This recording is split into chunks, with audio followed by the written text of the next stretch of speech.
So here we are doing a shoot. Ta-da! So we're going to do a cute little video for their Facebook page. I think it's going to be quite fun. Yeah.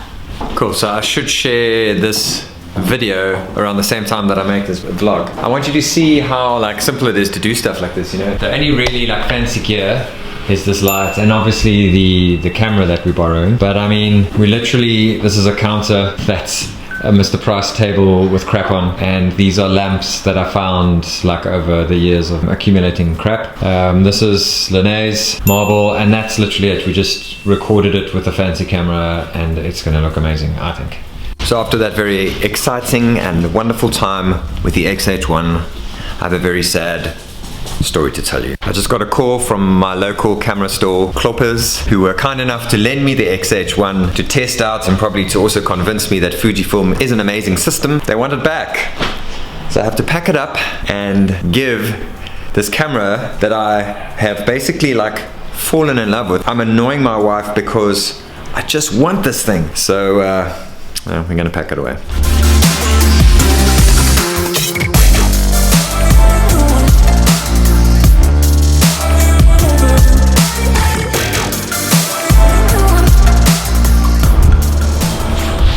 Saying goodbye.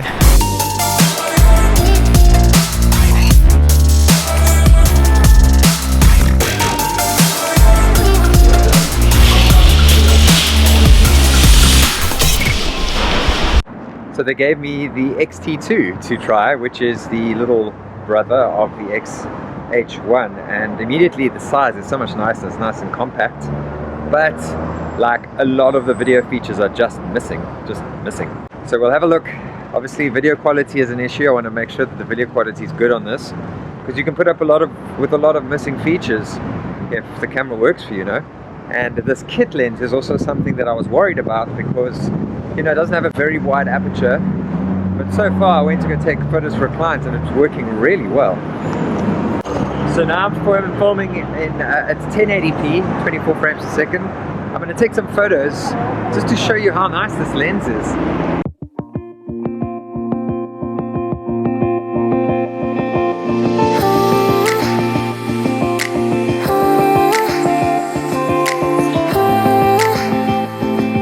The autofocus is pretty bang on. This little lens hood is actually quite nice for vlogging. Keeps the glare off the lens, and the shutter sound is just like addictive. I just want to take photos to get that shutter sound and the feeling in your hand. It's amazing. So in terms of just the compact size, it's got that quaint charm of the Fujifilm, which is nice. And just to talk about this lens quickly, the aperture ring is pretty slidey. You can very easily, and I have already accidentally changed the aperture setting, and with a lens like this with not the best aperture, you're going to want to shoot with it wide open most of the time. So that's a bit of an issue, but the autofocus on this lens, because I've just gone now from the 56 1.2 to this lens, is like, it's way better, like way better. So I would say you choose between the X-T2 and the X-H1, and maybe start with this lens because it's not that bad. And something that people mentioned in the reviews is that the 120 frames per second sucks.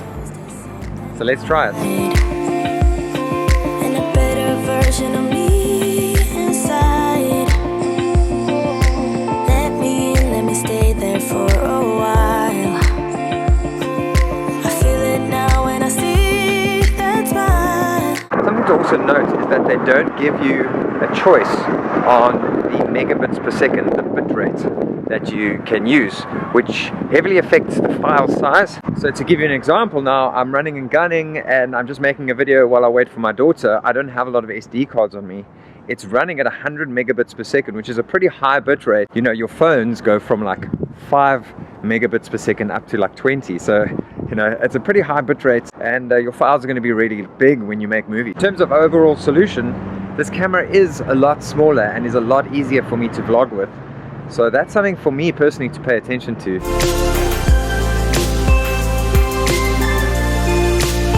So if you are choosing between these two cameras, the X-T2 obviously has got size going for it.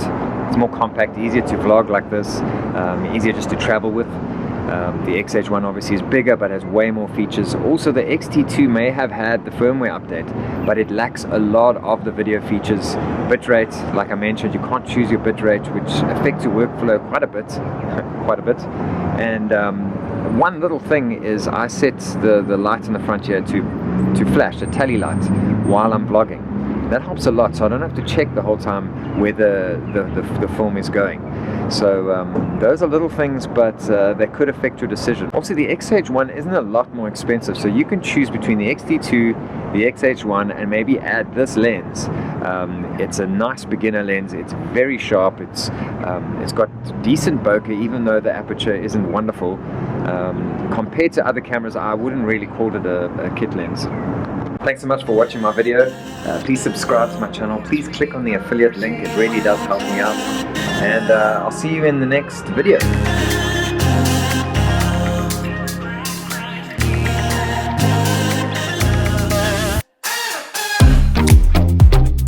You and I, we're always on the